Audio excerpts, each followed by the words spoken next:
Okay, our next topic for this week is going to be mandatory mask laws. Now, we've seen that there are a lot of businesses, and I've talked about this in previous episodes, that have implemented mandatory mask policies. And putting something like that into law complicates things even more. Because we need to make sure that masks are in the hands of people in poverty. We need to make sure that masks are in the hands of the homeless community. Because if we don't, all a mask law is just another way to criminalize poverty. And I don't know how that can be much clearer.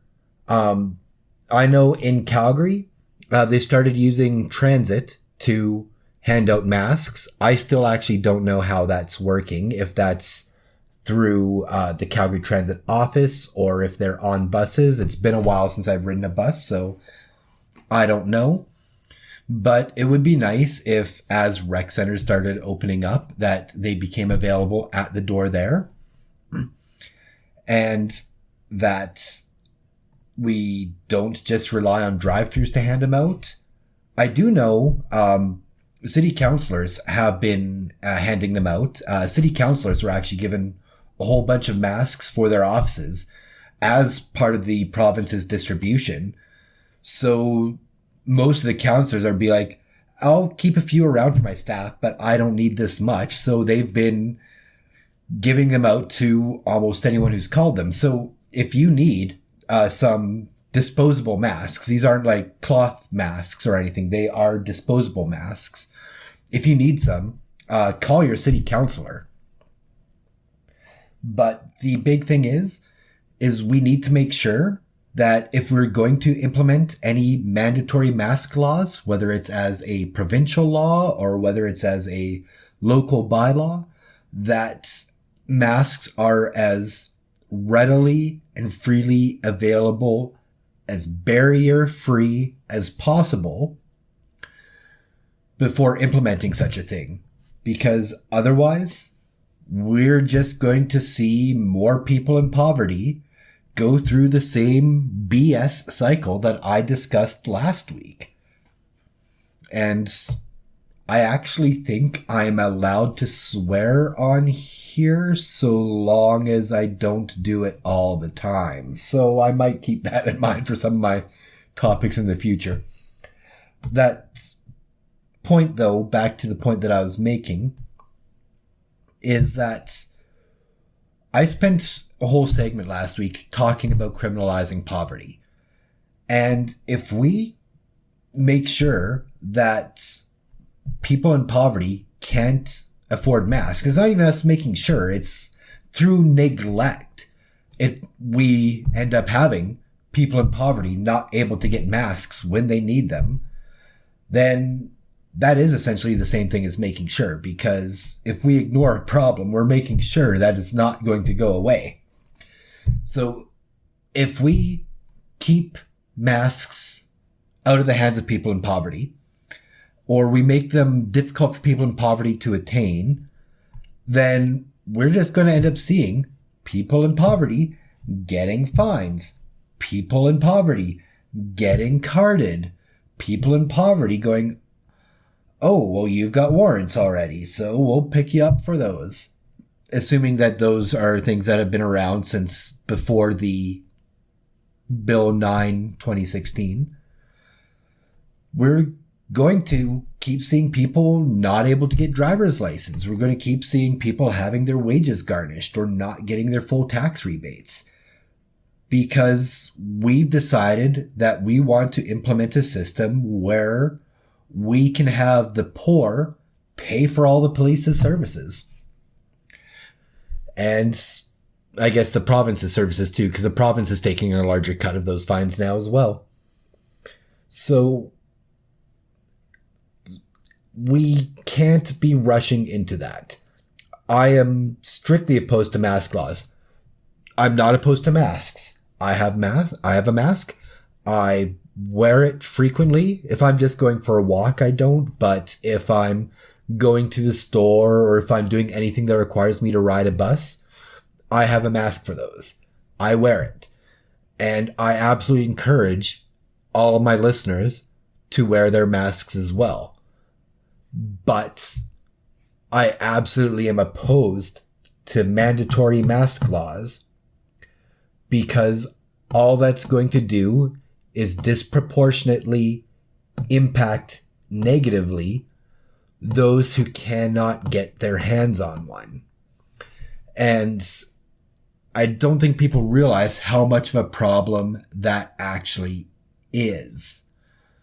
There are avenues to get a small supply, but if you need a reusable mask, those aren't freely available. Those you have to pay for. And if stores are sold out of their masks, their disposable masks, and the province or the city or their supply is out or whatnot, you can't just call up your city councillor every 3 days and go, I need more masks so I can go about and do this. That's not a realistic option. So I think if we're going to make masks mandatory, we have to have people who can't afford them subscribe to them to have them mailed out to them on a regular basis. We need to be able to participate in society. We need to be able to do our grocery shopping. We need to be able to catch the bus places. Even just for our mental health, forget the grocery shopping thing. We need to be able to participate in society for our mental health. And people don't realize just how taxing poverty already is on the mental health. So anything we can do to benefit that, it's probably a good thing and will definitely save the healthcare system more money in the long run. Now, granted, a whole bunch of people getting sick with COVID is not going to help that healthcare system. But we cannot expect people with barriers to be able to get these things that everybody else takes advantage of all the time. And I see it. I see it on my Facebook wall. All of my middle class friends pushing for mandatory mask laws, pushing for mandatory mask rules. And if you so much as speak up against that, you're like, oh, well, you're part of that COVID's not real conspiracy theory. Or what? Do you want to see someone get sick? Or were you willing to sacrifice your grandfather? Firstly, all of my grandparents have passed away, so I'm not sacrificing them. Secondly, if these masks were easily to access for everyone and not just like a one-time easy to access, but if everyone could get the supply that they need to last them throughout the pandemic, I would be all in favor of it. But that's not realistic. Yes, I know there's a lot of places who are working hard to make sure that masks are available. I don't want to throw their work under the bus. Keep doing those things. But the idea of calling your city councillor on a weekly basis to get a week's supply of masks, that's not realistic for those of us who don't have vehicles to go through the drive-through. And I think that until we can't. I'm not even going to say. I was going to say until I think we can guarantee, but the fact is, I don't think we can. There will always be people who fall through the cracks. And I think that if they are so vulnerable that they are falling through these cracks, whatever the city's doing, whatever the province is doing, if these people are so vulnerable when they're falling through these cracks, then why are we going to punish them even further? If they are that vulnerable, or if there's that many barriers before them that they can't get these masks, why punish them even more?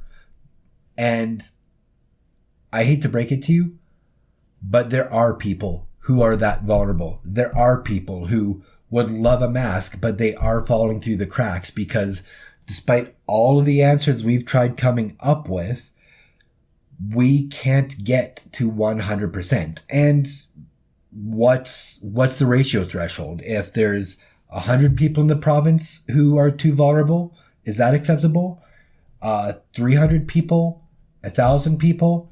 Where do we draw that line? I'd like to think, if we can get masks into the hands of 99.9% of the population, that should always be good enough. But I know that 3 years ago, I would have been in a situation where I was too vulnerable to get a mask. And I can't forget that part of my life. I can't forget how bad I was 3 years ago, how bad I was 5 years ago, how bad I was 10 years ago. I know that could easily have been me if this happened 4 years ago, if this happened 8 years ago.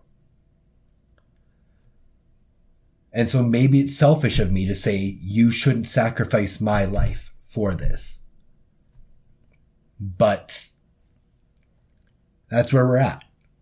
I got masks. I use them.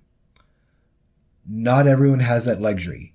And while we're on this topic, I also want to mention one other thing about mask shaming. There are people with legitimate disabilities. I'm not talking your conspiracy theorist, yellow vester, COVID was invented by the government and 5G kind of guys. I'm not talking them. I'm talking that there are people with legitimate respiratory issues that prevent them from being able to wear a mask safely. Now, as I understand the law, and I'm not a legal expert, but as I understand the law, it's only expected that businesses make every reasonable attempt to serve these people. But the reasonable attempt might not hold up when it comes to against protecting all their other customers from a virus like the global health pandemic that we've been experiencing, because this video is going to go up onto YouTube. For those who are listening on your podcast listening devices, I do put these on YouTube, and I'm not allowed to mention that on YouTube.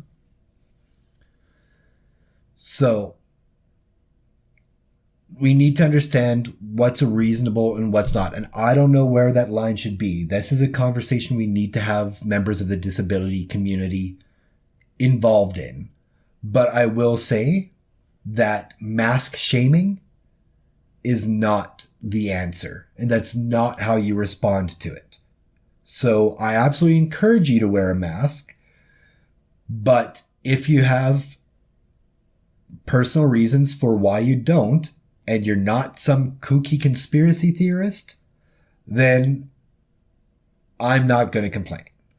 I do think that those of us who want to participate in society, though, need to make sure that we have our masks. And I do think we need to make sure we're not punishing those of us who are so vulnerable that we can't get them. It's about finding that balance. And remember, the whole reason why we're social distancing, the whole reason why we're encouraging people who can wear masks to wear masks, the whole reason why we had all of these businesses shut down is because we understand that we function as a society and that society has to work together. So we need to work together to find better solutions than mandatory mask laws. And we need to work together to find better solutions than punishing people with disabilities who might not be able to wear a mask. After all, we're all in the same storm. We should work on it together.